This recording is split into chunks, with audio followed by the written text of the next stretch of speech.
wabarakatuh. Kenalkan, saya Miradi Widayanti, mahasiswi Universitas 19 November Kolaka, program studi farmasi, Fakultas Sains dan Teknologi. Di sini saya akan memaparkan sedikit penjelasan mengenai ibuprofen, obat yang bekerja pada kanal ion. Sebelum masuk pada pembahasan inti, ada beberapa poin yang akan kita bahas.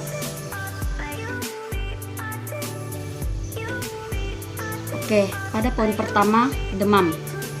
Apa itu demam? Didefinisikan sebagai suatu bentuk pertahanan non-spesifik yang menyebabkan perubahan mekanisme pengaturan suhu tubuh di atas variasi sirkadian yang normal, sebagai akibat dari perubahan pusat termoregulasi yang terletak dalam hipotalamus anterior. Pada orang normal, termostat diatur pada suhu 36,50 derajat Celcius sampai 37,20 derajat Celcius. Poin yang kedua, patofisiologi. Apa sih patofisiologinya? Demam terjadi karena pengeluaran zat pirogen dalam tubuh. Zat pirogen sendiri dapat dibedakan menjadi dua, yaitu eksogen dan endogen. Pirogen eksogen adalah pirogen yang berasal dari luar tubuh seperti mikroorganisme dan toksin. Sedangkan pirogen endogen merupakan pirogen yang berasal dari dalam tubuh, meliputi interleukin 1, interleukin 6, dan tumor necrosing factor alpha. Sumber utama dari zat pirogen endogen adalah monosit, limfosit, dan neutrofil. Seluruh substansi di atas menyebabkan sel-sel fagosit mononuklear membuat itokin yang bekerja sebagai pirogen endogen, suatu protein kecil yang mirip interleukin yang merupakan suatu mediator proses imun antar sel yang penting. Interleukin tersebut dihasilkan secara sistematik ataupun lokal dan berhasil memasuki sirkulasi interleukin 1, interleukin 6, tumor nekrosis faktor alfa dan interferon alfa, interferon beta, serta interferon gamma. Merupakan sitokin yang berperan terhadap proses terjadinya demam sitokin. Disebut juga diproduksi oleh sel-sel di susunan saraf pusat dan kemudian bekerja pada daerah optik hipotalamus. Anterior sitokin akan memicu pelepasan asam arakidonat dari membran fosfolipid dengan bantuan enzim fosfolipase A2. Asam arakidonat selanjutnya diubah menjadi prostaglandin.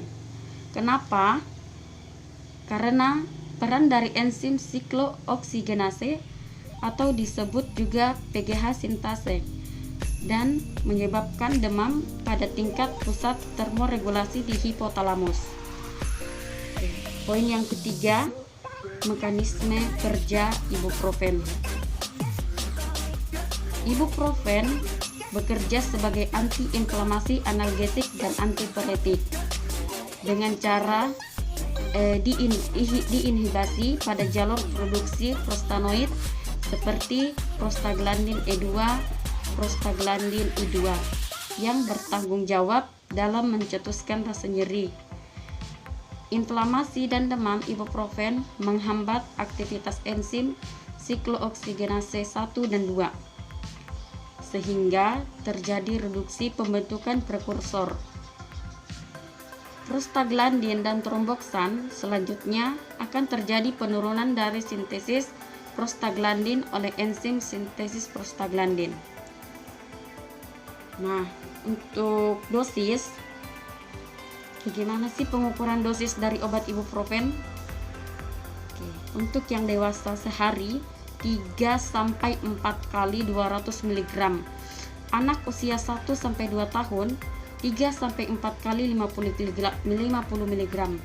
Usia 3-7 tahun 3 sampai 4 kali 100 mg.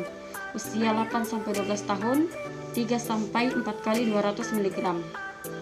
Untuk demam dosis, rekomendasi sehari 20 mg per kilogram berat badan atau sesuai berat badan.